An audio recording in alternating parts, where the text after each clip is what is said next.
तहसीलदार रेपुरा को ओबीसी महासभा के द्वारा राज्यपाल, मुख्यमंत्री एवं कलेक्टर के नाम से हो रहे अत्याचार के विरुद्ध सौंपा गया ज्ञापन। पन्ना जिला के रेपुरा क्षेत्र में ओबीसी एसटी एक्ट की आबादी 90% होने के बावजूद भी शासन एवं सामंती लोगों के दमनकारी नीतियों के द्वारा शोषण अत्याचार होता आ रहा है। जो आवाज उठाने पर उनकी आवाज को कुचल दिया जाता है, जिसकी ओबीसी महासभा विरोधी करती है। सरकार यह जानते हुए कि शराब के नशा करने से हर वर्ष कितने हादसे होते हैं, फिर भी शासन जगह जगह शराब के ठेके खुल रही है और शासन की जिम्मेदारी बताते हैं कि शासन की सभी योजना इसी से संचालित हो रही है। विगत दिनों बगबार कला में भी शराब की दुकानें खोली गई, जिसका ग्रामवासियों ने कड़ा विरोध किया। इसके बाद भी दुकान खोली गई, जनता में आक्रोश का माहौल व्याप्त है। ओबीसी महासभा चाहते हैं कि जबकि इसका जीता जागता उदाहरण गुजरात, बिहार, जहां पूर्ण रूप से शराबबंदी है, तो क्या देश की योजना बंद हो गई? ओबीसी महासभा का सरकार ने सिर्फ इतना कहना है कि अपनी नीतियां सुधार ले, जनहित को ध्यान में रखते हुए इस प्रकार से शराबी की दुकान न खोले। इसी कड़ी में विगत दिनों नीरज लोधी बड़गांव निवासी गाडरी के राजस्व के जमीन के मैटर को लेकर रेपुरा थाने गए थे। थाना प्रांगण में मौजूद राजेश मरावी आरक्षक के द्वारा कहासुनी हुई और यह भी बताया गया कि मारपीट भी हुई। नीरज लोधी के ऊपर सरकारी कार्य में बाधा उत्पन्न करने पर एफआईआर हुई एवं जेल भेज दिया गया। इसी का विरोध करने के लिए सैकड़ों की तादाद में आज महासभा के कार्यकर्ता एवं पदाधिकारीगण अवंती चौक से एक विशाल जुलूस निकाला गया, जिसमें यह कहा कि एफआईआर करने वाले अधिकारी को पद से बर्खास्त किया जाए और यह भी कहा कि 7 दिन के अंदर यदि नीरज के ऊपर से फर्जी तरीके से एफआईआर की गई वह वापस नहीं ली तो हम बड़े स्तर पर एक विशाल आंदोलन करेंगे, जिसकी प्रशासन की जवाबदारी होगी। विरोध प्रदर्शन को शांतिपूर्वक करने के लिए पन्ना जिला के सभी थाने से आए अधिकारीगण एवं पुलिस के जवान मौजूद रहे।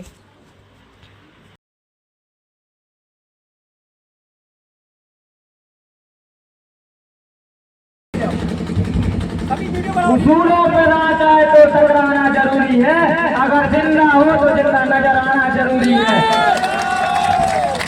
सरकार की तानाशाही के खिलाफ जो हम लड़ाई लड़ते आए हैं, यदि हम फर्जी मुकदमे से नहीं डरेंगे और आगे चल के क्षेत्र की लड़ाई के लिए हमेशा तत्परता के साथ जैसे ही पहले खड़े थे आज भी खड़े रहेंगे। आपका बहुत बहुत आभार, ओबीसी महासभा का बहुत बहुत आभार जो मेरे समर्थन में आए, बहुत बहुत धन्यवाद।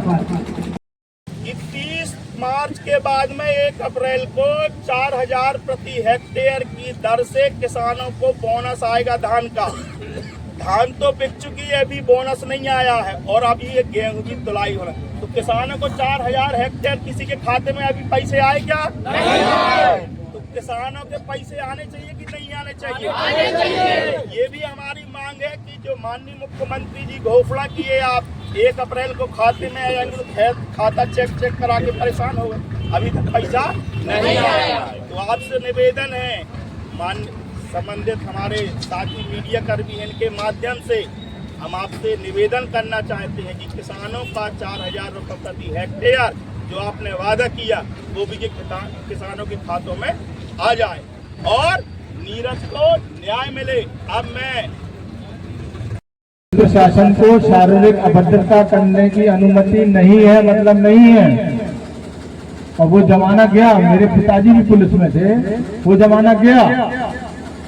अब आप इस प्रकार की हरकतें करेंगे, आपके खिलाफ कार्रवाई होगी।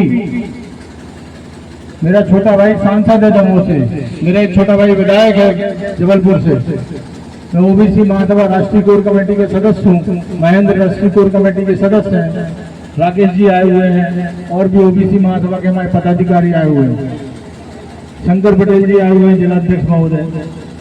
तो हम लोग इन वर्गों की जो पिछड़ा वर्ग है, दलित वर्ग है, आदिवासी वर्ग है, जो कि भारत का लगभग 98% होता है जनसंख्या का, ओबीसी अकेला 88 करोड़ है। आप कैसे हाथ उठा सकते हैं ओबीसी के ऊपर? आप बताइए ना मुझे।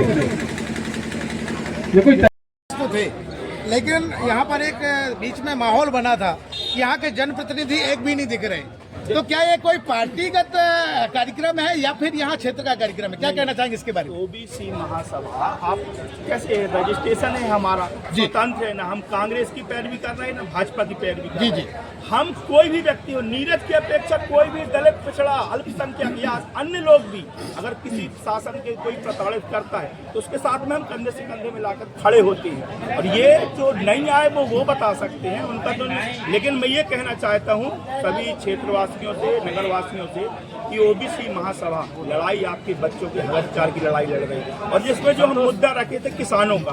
आप ही लोग बताइए, मुख्यमंत्री महोदय जी ने बोला था कि हम 4,000 रुपए हेक्टेयर आपका 1 अप्रैल को दे देंगे। आज 26 अप्रैल है, किसी के खाते में 4,000 रुपए हेक्टेयर की राशि नहीं आई है, और गेहूं की तुलाई हो गई, अब चालू हो गई, और माननीय मुख्यमंत्री जी कह रहे हैं कि हम फिर बोनस देके 2600 रुपए क्विंटल देंगे। अरे अब धान का पैसा नहीं दे पा रहे, गेहूं का कब देंगे? ये चूंकि किसान मजदूरों का, अल्पसंख्यकों का संगठन है, दलित पिछड़ों का, इसलिए हम मांग कर रहे हैं। बहुत बहुत धन्यवाद। यहाँ के पुलिस प्रशासन के लोग नीरज से बोल रहे थे कि रासुका लगाओ। मैं प्रशासन से कह रहा हूँ, चैलेंज कर रहा हूँ, अगर हिम्मत है तो लगा के दिखाओ। अगर हिम्मत है लगा के दिखाओ। मैं ओबीसी महेंद्र सिंह लोधी बोल रहा हूँ, यहाँ से मीडिया वाले सब बता रहा हूँ। अगर वाकई रासुका लगा के दिखाओ, ओबीसी महासभा जिंदाबाद पन्ना के अंदर वो काम करेगी कभी सोचा भी नहीं होगा आपने। आप क्या सोच रहे? आपकी जो तनख्वाह आती ना, वो हमारे काम के द्वारा आती है, जो हम टैक्स देते हैं उसके माध्यम से आती है। आपको शर्म आना चाहिए थाने में बैठ के कि आप गरीब मजलूम समाज को सताने का काम कर रहे हो, किसानों को सताने का काम कर रहे हो। अगर इन्होंने दारू के खिलाफ मुहिम चलाई है तो बताइए क्या गलत है, क्या बताइए?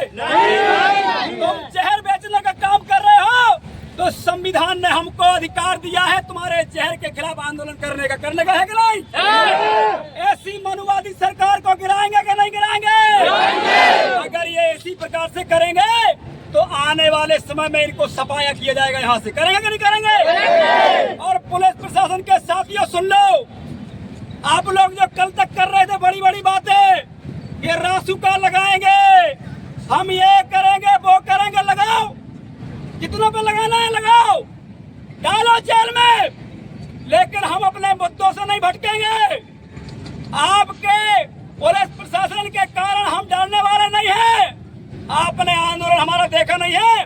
भोपाल के अंदर आप 10,000 पुलिस लगाते हो, तब भी ओबीसी महासभा भोपाल के अंदर घुस जाती है।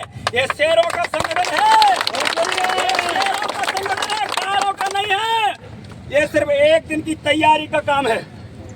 और अगर नीरज के ऊपर जो एफआईआर की गई है उसको हटाया नहीं गया, और जो पुलिस प्रशासन के जो गुंडे काम कर रहे हैं अगर उनको हटाया नहीं गया, तो ये ओबीसी महासभा अभी 10-20 दिन के अंदर ऐसा आंदोलन। आज रैपुरा में हजारों की तादाद में एक भीड़ लेके आप रैपुरा में एक रैली निकाली, क्या कुछ कहना चाहेंगे? क्या कुछ ऐसा हुआ है, बताना चाहेंगे? मैं ओबीसी महासभा राष्ट्रीय कोर कमेटी से महेंद्र सिंह लोधी आपको बताना चाहूँगा, मीडिया के कर्मियों साथियों को, कि देखिए जो नीरज पटेल है, ये नीरज लोधी और इनके साथी, ये एक दारू का ठेका खोला जा रहा था।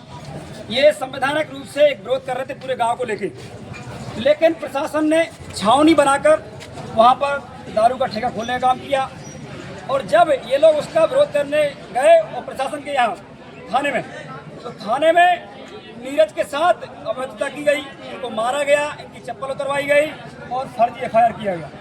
जब नीरज लोधी ने हमको बताया और इनके साथियों ने कि भैया हम लोग मांग कर रहे थे कि यहाँ कॉलेज मिले और दारू का ठेका बंद हो, तो जो यहाँ के राजेश मरावी जी हैं और चांदनी जैन जी, उन्होंने इनके साथ मारपीट की, इनका फोन छुड़ा लिया और इनको बोला गया कि हम रासुका लगाएंगे। तो साथियों, मीडिया के साथियों, आप बताइए रासुका कब लगती है? क्या दारू का विरोध करना देशद्रोह है? क्या क्या देशद्रोह है? क्या बताइए, नहीं है ना? तो हम दारू का विरोध कर रहे थे, संवैधानिक तरीके से कर रहे थे, हमारे ऊपर एफआईआर कर रहे थे, कोई दिक्कत नहीं, लेकिन मारने का काम नहीं करना चाहिए था। लेकिन राजेश मरावी साहब ने और चांदनी मैडम जी ने इनके साथ अभद्रता की। हम चाहते हैं कि इनको सस्पेंड किया जाए 7 दिन के अंदर, और 7 दिन के अंदर हमने ज्ञापन में भी कहा है, अगर नहीं करते हैं तो हम रैपुरा की धरती पे पूरी ओबीसी महासभा को, ये तैयारी सिर्फ 1 दिन की थी, ठीक है नहीं थी? हम 15 दिन तैयारी के बाद हम रैपुरा को हिला देंगे और भोप से को हिलाने पड़ेगी इतनी, लेकिन क्योंकि दारू गद है, गाँव सुन लोग इस लोग रख रहे हैं उसको। भाई जो माता बहनें हैं जो प्रताड़ित हैं दारू से, वो तो विरोध करेंगे कि नहीं करेंगे बताइए? उनने करा, लेकिन प्रशासन ने छावनी बना के चारों तरफ से, अरे जैसे दारू के ठेके खुलवाते हो वैसे आप स्कूल कॉलेज खुलवाइए ना, लेकिन नहीं खुलवा रहे। इसलिए हमने यहाँ मांग की है कि जो फर्जी FIR की गई है उसको नष्ट किया जाए और जो दोषी है उनके ऊपर कार्रवाई की जाए। और तीसरा मुद्दा ये है कि जो मोहन सरकार ने कहा था कि 4000 रुपए बोनस देंगे धान पर, वो दिया जाए।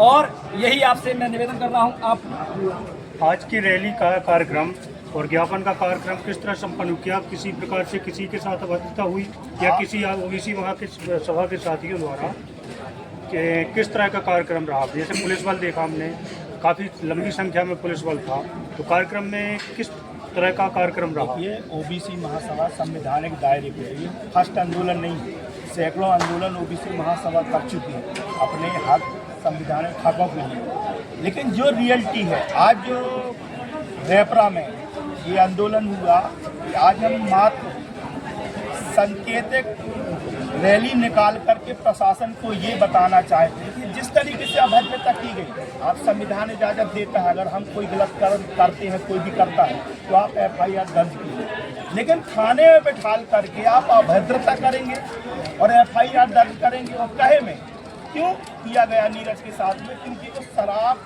दुकानों का विरोध, और नीरज नहीं कर रहा था, पूरा समस्त क्षेत्र शराब दुकानों का विरोध कर रहा था। मांग क्या कर रहे थे? खलीज, तो सही है। उसके विरोध में किसके कहने पे, ये तो प्रशासन बताएगा किसके कहने पर